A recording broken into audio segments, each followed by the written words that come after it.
BJP ఉన్నది. BJP ఏమంటున్నారంటే మీరు నిజంగానే బీసీల పట్ల చిత్తశుద్ధి ఉన్నట్లయితే బీసీలకు ముఖ్యమంత్రి పదవి ఇవ్వండి. పొన్నం ప్రభాకర్ గారికి ఇస్తారా, మహేష్ కుమార్ గౌడ్కి ఇస్తారా? తర్వాత ముస్లిం ఏదైతే మైనార్టీ ఉన్నారో మైనార్టీలను కూడా బీసీలో కలిపితే మేము ఒప్పుకోము. ఓకే. ఇప్పుడు మైనార్టీ 10, ఇది బీసీలకు 35.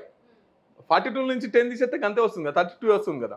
మళ్ళీ మీరు కొత్త రిజర్వేషన్లు ఏముంటుంది? సో ఇది ప్రజలను మోసం చేస్తున్నారు, ముస్లింలకు 10% ఇస్తా అంటే మేము ఒప్పుకోము అని చెప్పేసి బీజేపీ వాళ్ళ మాట.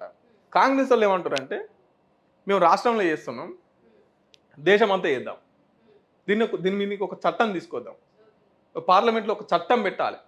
ఇప్పుడు పార్లమెంట్ అంటే నరేంద్ర మోడీ, అవును, మనకు ప్రధానమంత్రి. సో ప్రధానమంత్రి చేతుల మీదుగా ఒక చట్టం చేయాలి. చట్టం చేస్తే అందరికీ, అన్ని రాష్ట్రాలకు అందరికీ వర్తిస్తుంది. దీనికి మళ్ళీ డిస్టర్బ్ చేయకుంటుంటుంది అని చెప్పేసి కాంగ్రెస్ వాళ్ళు ఢిల్లీలో ఫైట్ చేస్తున్నారు. ఇక్కడ బీజేపీ వాళ్ళు ఫైటు, ఇక్కడ బీఆర్ఎస్ వాళ్ళు. సో ఇట్లా మొత్తం మీద ఇప్పుడు సర్పంచ్ ఎన్నికలు వస్తున్నాయి కాబట్టి బీసీల